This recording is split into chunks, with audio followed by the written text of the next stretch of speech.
What's up, y'all? It's your boy Big C back here with another video.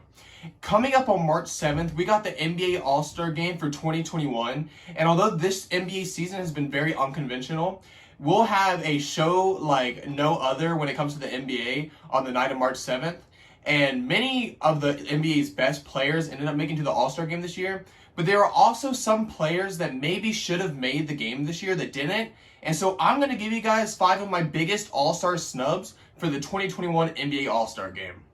If you guys enjoy seeing NBA content like this multiple times a week, leave a sub to the channel down below because we're on the road to 100 subscribers and I got something special planned for you guys when we get there. Before we talk about anything else, let's hop into the video. I'm about to give you guys 5 of my biggest All-Star snubs for the 2021 All-Star Game, but in no way is this video a ranking, so let me know down in the comments below who are your guys' top 5 NBA All-Star snubs for this year's All-Star Game. The first snub that I have for this year's All-Star Game is the Milwaukee Bucks' Chris Middleton. Along with being a solid defender for the Bucks this year and the Bucks being a top 3 seed in the Eastern Conference, Chris Middleton has also been averaging 21 points per game, 6 rebounds, and 6 assists, while nearly shooting 50-40-90 from the field, with 50% from the field, 44% from the three-point line, and 88% from the free throw line. Chris Middleton is one of the league's most efficient players, and along with Giannis Antetokounmpo, I think that Chris Middleton could have easily made this year's All-Star Game. But nonetheless, I have him here on my snubs for this year's All-Star Game. Another Eastern Conference All-Star snub that I have for this season is the Miami Heat center and Bam Adebayo.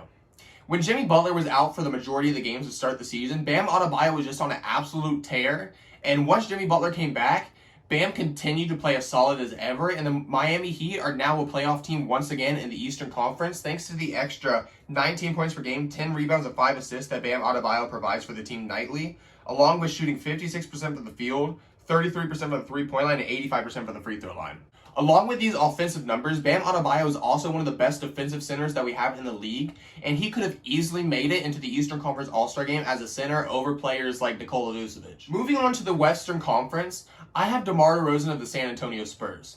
DeMar DeRozan hasn't made the All-Star Game in a couple of years after leaving Toronto, and this season may have been the best chance for him to make it once again. This year, the San Antonio Spurs have been a solid team in the Western Conference thanks largely in part to DeMar DeRozan, and this season, along with being a good defender and an extremely good playmaker, DeMar DeRozan has also been averaging 20 points per game, 5 rebounds, and 7 assists. Like I said, his playmaking has drastically improved this season, along with shooting 49% from the field, 32% from the three-point line, which is very solid for DeMar, and 89% from the free throw line. This season, DeMar is doing some things that we never got to see him do in Toronto and that he wasn't capable of doing for the past couple years in San Antonio, and becoming a very solid defender, a very solid playmaker, and even a decent three-point shooter.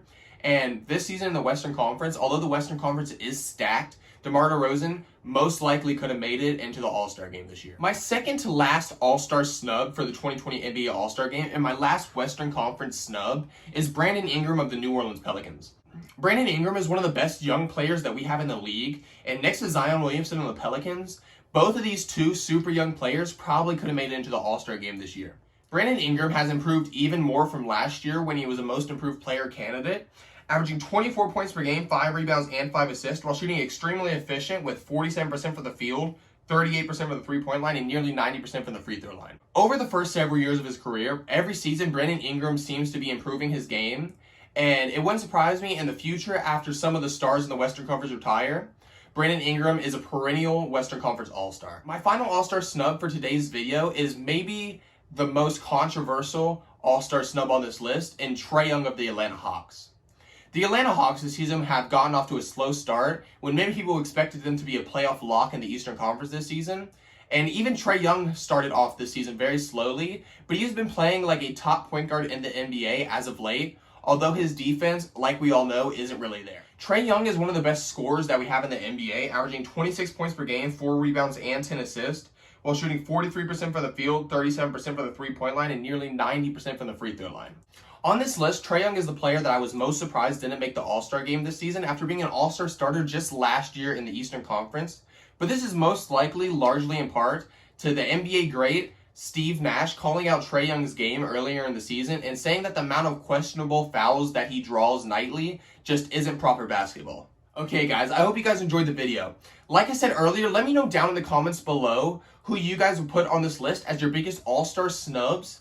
And if you guys enjoy seeing NBA content like this multiple times a week, leave a sub down below because we're on the road to 100 subscribers. I'll see you guys next time, but for now, this is your boy Big C.